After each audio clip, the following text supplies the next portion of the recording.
C'est toujours la même chose et ce sera toujours la même chose.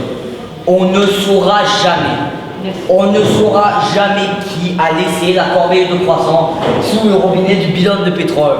Non, ça on ne le saura pas. Et j'aurais beau faire une enquête policière, voilà une affaire dont je ne saurais jamais rien. En tout cas, s'il y a une chose que je sais, c'est que c'est pas moi. Ah ben moi j'étais à la messe, hein. C'est pas moi non plus. Alors qui est-ce? Eh bien, c'est peut-être un client de l'épicerie qui, en voulant prendre un croissant, a tiré le panier sans faire attention et de telle façon que le panier de croissant se retrouve sous le bidon du pétrole. Tu en as pris, toi, des croissants? Oui, j'en ai pris, naturellement, pour mon petit déjeuner, pour me nourrir. Ah ça non. Pourquoi ça non? Parce que tu manges, mais tu ne te nourris pas. Celui qui te nourrit, c'est moi. Ton père, qui était mon frère, ne l'aurait pas fait. C'était un brave homme, mais il n'aimait pas qu'on se fiche de lui. Ah, tu me l'as déjà dit bien souvent. Et ça n'a jamais servi à rien. Alors à quoi ça sert de me le redire? Oh, je sais bien que j'ai tort. J'ai tort d'espérer qu'un jour tu comprennes qu'il faut travailler pour vivre. Et que le métier d'épicier est aussi honnête qu'un autre. Et qu'un grand galabarde de 25 ans pourrait fort bien aider son oncle qui l'a recueilli, qui l'a nourri, et qui continue de me nourrir en s'esquintant le tempérament. Ah, je vois clairement où tu vas en venir. Tu vas me dire que je suis un bon à rien. Oh que non, bois rien. Et ce sera encore trop dire. Tu n'es pas bon à rien. Tu es mauvais en tout. Je ne sais pas si tu me saisis, mais moi, je me comprends.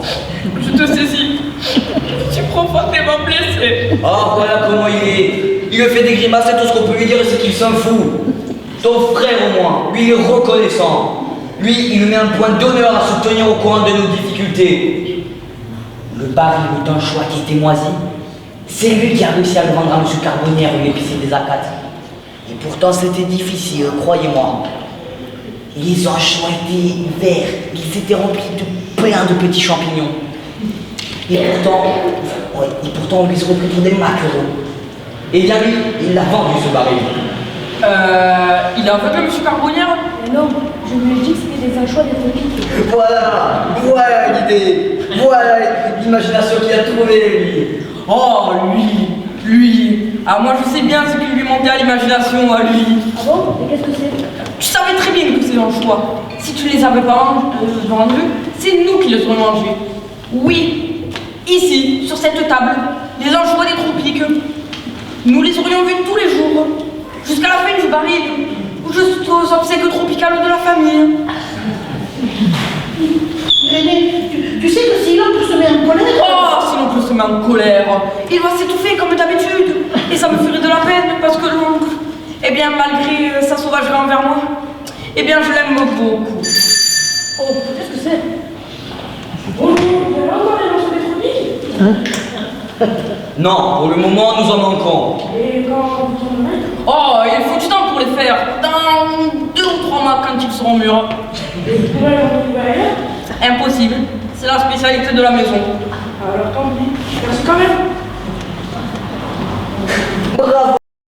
Voilà une fière leçon pour toi. Admire cet enfant. Il nous arrive une catastrophe, un désastre. 50 kilos d'anchois qui moisissent sans rien dire. Eh bien lui, de notre désastre, il en fait une spécialité. Il crée un poisson nouveau auquel Dieu n'avait même pas pensé. Et il en fait une friandise inconnue. Il a peut-être eu tort de vendre tout le paquet au même épicier. C'est celui de Zakat.